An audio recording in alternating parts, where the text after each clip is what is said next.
Hey guys, Tough Thumbs here. So, this is video 2 today. I'm going to be going through the Tanics, and I'm going to try to do it quickly because I know for a fact that I'm going to run over time, and I don't like that. So, I will start with just whatever. I'll start with the unfinished one. This one is not finished. It's a Persian, similar to the one I did for Jim Skelton's show. And if anybody doesn't like that, I don't give a shit. This is my sole means of income, guys. So I do what I need to do. I will never screw over a customer, but I do have free will still, guys. So I believe that I work hard, so I should be able to make my own decisions, whether it pisses some people off or not, within reason. Anyway, so this one's no edge on it yet. I really love the shape of this guy. It's got a real dark finish on it. None of the screws are shaped or anything. It's sticky. Yeah, it's good though. I know it's going to be really good once it's finished. This one fires out really hard. The detent's too much going on there, but this one is like, let's say like 75% done. So, yep, that's that one. Yeah, barely flip it. That's just too much for me. Next up, we got the thumb stud flipperless Tanic, the one and only. Super smooth, just plain finish on it. Really, really smooth. The thing just fires out like crazy. It's got titanium custom thumb stud there. It's got the polished flat stonewashed grinds on it. Nice backspacer with a really cool finish on that. I really like that one a lot. It needs a pocket clip, of course. I don't know why I save them for last, because I hate doing them. It's a lot easier to do them one at a time, but I'm too dumb to figure that out. So, yeah, that's a thing. So next up, this one here. This one's interesting. I had this idea while driving, came home and did it. This one's awesome. Not only is it like one of the smoothest and coolest looking in my opinion, but it is perfect functionality to it. I mean, it's super smooth. I like the lockup on this one a lot, guys. I mean, for me, there's part of me that says, I gotta do a super early lockup. It's not at 100%. It's not. It's angled. The angle looks like it is. So it's about 50. I mean, if you look from the back, you'll see that it's not over all the way at all. But a lot of knife makers, and me especially, I totally do not believe in the early lockup thing. It's nice to see, but it is a lot less safe than a 50, 60, 70. It's never going to wear past that, guys. I mean, if you cut the lock properly, it's not going to wear past that. And anything that goes wrong with any of these, you guys know I will do whatever I need to do to replace it or whatever. But this, it is not where it looks, but it is so perfectly strong and set in place. It's perfect, guys. But this one's got the nice strange little pattern on the blade there. Stonewash finish, really sharp. These are a lot sharper than the original ones, guys. Cut out on the back, cratered backspacer there, cratered, I don't know, my buddy Josh calls it a moat around the pattern there. This is a one piece, a little cratered, almost like an eye there on the pivot. I wanted to go really detailed on this guy, and just a small one on the back here. The pocket clip will be pretty damn cool. So. This one's been flipped too many times. Some of these are loose. They just might look a little off center because they're just not finished. So once I finish them, yeah, it's a little loose. But anyway, moving on. Hope I don't talk too much during this. This one is a nice, just your standard Tanic. Little interesting shape going on here. This one's got beautiful action, really smooth. Again, with the lockup is not 100%. It just has this look to it. Like I said, guys, there's a lot of fixes I had to do to these knives to make them work a little bit better. I wasn't happy with some of the results, so there are things that are done strangely, but I wouldn't put them out unless they work perfectly fine. And this one is just super solid. It's got a really nice dark bronze stonewash on it. Really nice. Really cool skeletonized look on the back here. Just some interesting milling work, just messing around. And a nice acid wash blade. Very comfy. Yeah, this one's really cool. This one's got perfect action, perfect everything on it. I love this one a lot. The lockup's awesome. It just comes loose so quickly, but it's rock solid. Alright, so now on to the more unique ones. This one is sort of an oddity. I kind of was making it to be an oddity, but I decided to go send it to Blade HQ. This one's really crazy. I really like the results. Kind of outside my comfort zone a little bit on this guy. I was kind of going for like a kind of like really sterile machine, like freaking Terminator look to it. As you can see, the scales are heavily orange peeled, and it's nice and smooth. Sandblasted just a slight bit up this way and stonewashed. That stonewash only shows in the sandblasted area, which goes up into the kind of mild rock pattern here. Nice orange peeled pivot there. Just an interesting look. Everything's all like nice and faded into each other. Backspacer's a nice rock pattern, heavily God, it's so hard to remember all the. Sorry, the motorcycle's driving by. Heavily. Jesus Christ, I can't remember. Orange peeled. I have a problem with that one. Yep, blade is nice and centered. Really good action on this guy.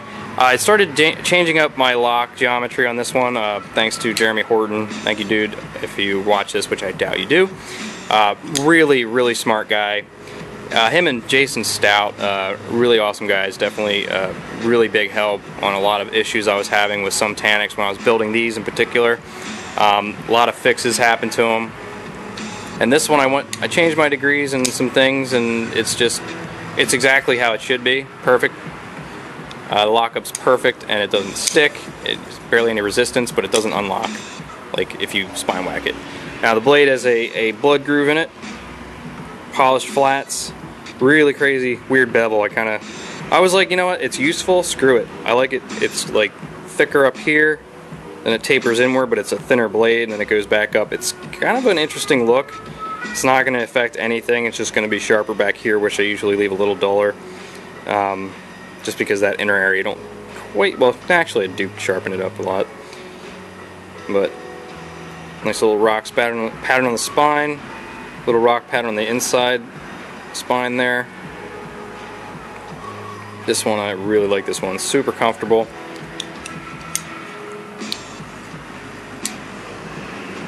Really nice. And every Tanic now has ceramic detents in them. I will never go back to steel detent balls. I'm completely a believer in ceramic detents for now on. They're just far superior to the steel. So, yeah. Next up, this guy. Now this guy, I did some really interesting anodizing on it. I don't think anybody's really ever done it before. I was kind of messing around with tinkering with the machines so I could draw with it. And I got this really crazy idea, which I may or may not be like just kind of producing a pen for anodizing, but you know, we'll see what happens with that. So the colors are, it's kind of like a yellowish to a blue. The background has like a fiery look to it, but they kind of look like tentacles, like they have shading to them and like layering to it. It's really crazy the way that turned out. And this one, the shape of this one, I think any full-size Tanic from now on will always be this shape. I just think it hit perfectly on everything the way it should be. This one doesn't have an edge yet. The blade shape's perfect for me. I like everything about this one so much. Backspacer is your nice stonewash. Stonewash gear. Same with this guy. Screws. I like them to tie together here, so the blade is stonewashed, all these screws and hardware are stonewashed, backspacer and the pocket clip sculpted and stonewashed as well. So the anodizing on the clip would not be a good idea because it's going to wear a lot from being in your pocket. This one is probably one of the smoothest Tanics ever. And it just wants to fly open, but it's very solid. Moving on. So this guy, this is the Tonto. I was going for a very machined look on this one. It's beveled heavily around the edges, sort of like the vault here. It's got my first time messing around with the lathe on the pivot there. It's kind of like a weird reverse of this, so it pops out and farther. These machine holes just for fun. Just there was something going on there. A nice big Tonto blade there. Very, very sharp, guys. Do I do it? Do it off camera first. No, I can't show that. It's got the prototype on it. Well, you just have to take my word for it. This one's got nice early lockup. Nice and centered. Really smooth. Just really cool. I gotta do the clip for all these guys. It's going for extreme angles on this one, so. Yep, that's the Tonto. It's going on the backspacer here. Little file work there. Little checkering.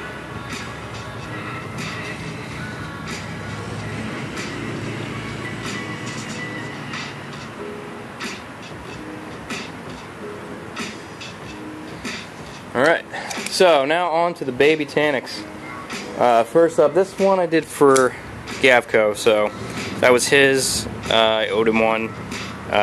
This was my second eye engraving. It's a lot nicer than the first one. I really like the first one a lot, but I got I got it down a little bit better for this guy, so it's got a more realistic look to the eye. And as you'll notice, there's a little Timascus bit in there, which is really cool. So it looks really intense. The really dark stonewash on there. Tying it together on this side with that. This one will be going to Mike pretty soon. I just need to take some photos of it first. Nice and centered, nice and solid. So that won't be on Blade HQ, sorry guys. One of my personal favorites, guys, this is the marble carbon fiber mini Tanic. We're talking mini here. It's not really that small. Like, this one's the most full size you can get here. It's a little bit smaller. I like him a lot. Every time I say I like one, you know, the mini one more than the big one, I start to like the big one better. This one's one of my personal favorites because I haven't done any with just straight up, you know, no liners or, you know, not full tie. And this one is the last of my marble carbon fiber. I cut it out of a 2.5-inch thick block that was completely uneven. Like, it was like mountains and valleys on both sides. It was ridiculous.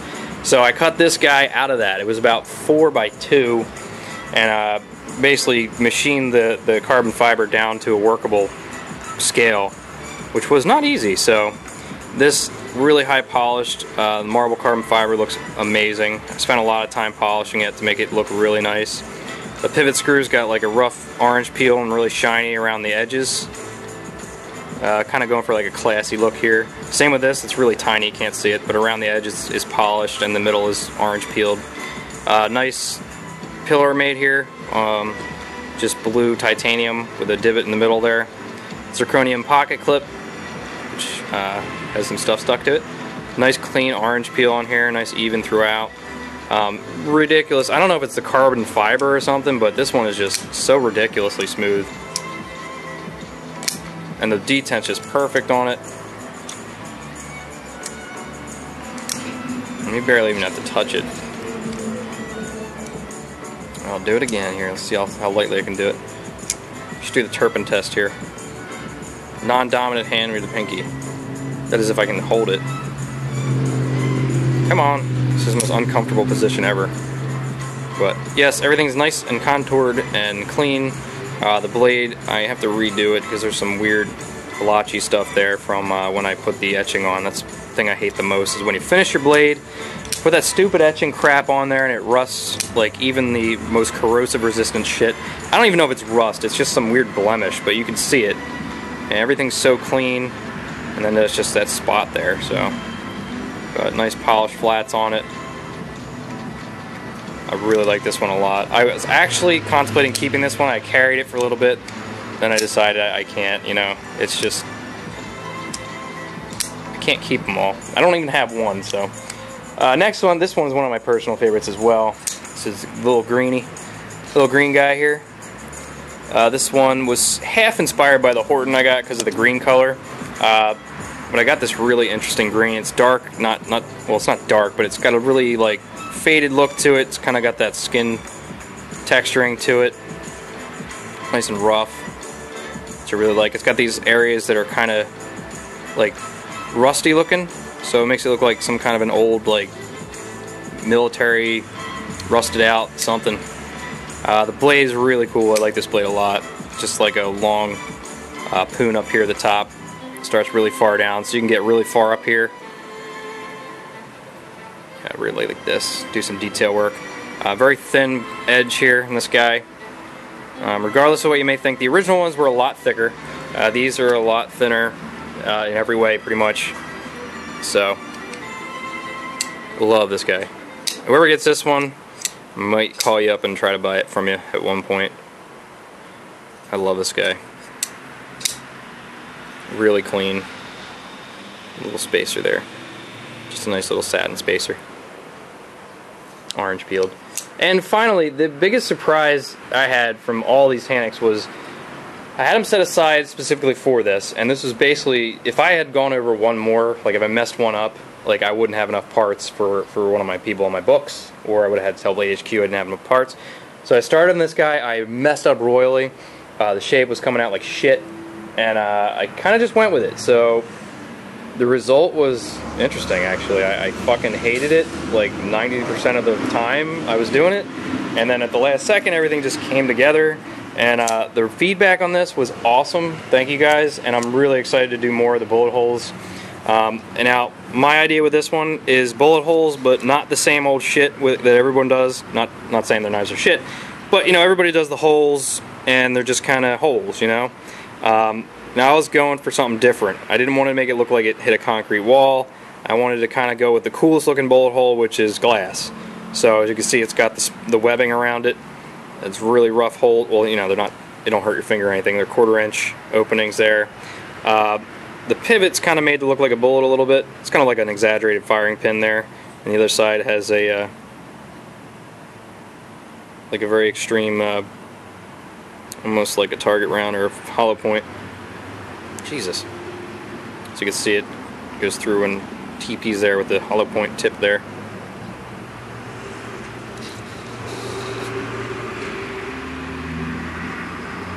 And this side you get another bullet hole, and I'm sure there will be one in the clip as well.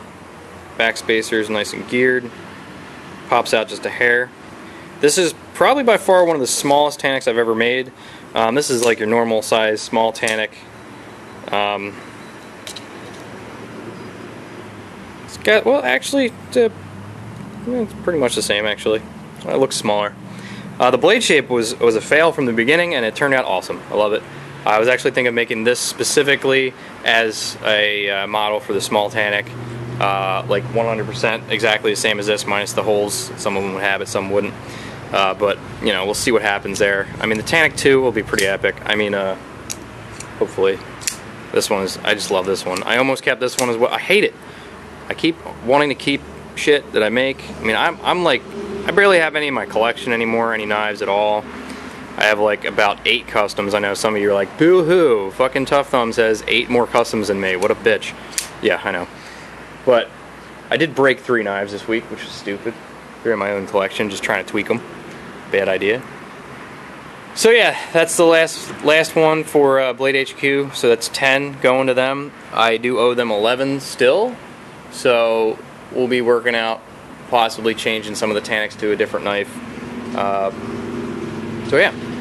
And guys, when you get these Tanics, or when I do send them out, I'll do a video showing them all finished, whether it's quick or long.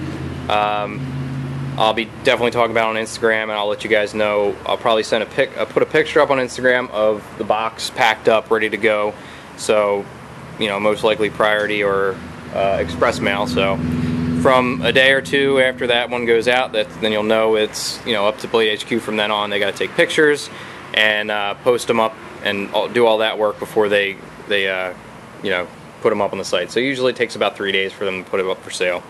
So yeah, I appreciate the excitement, guys, but you know, don't call me about it, because, you know, I don't have any answers for you. I mean, this could take, I mean, who knows? It could take a week, 2 days, or it could take a freaking month to finish these. So you never know what kind of bullshit you run into with folders. So, but I hope you guys enjoyed this video, and I'm going to try to keep up the videos. I know I say that, but definitely a month between them is way too much. So I apologize for that, guys. I'll try to have more of a presence on here, because there's not much going on. So have a good one. Peace.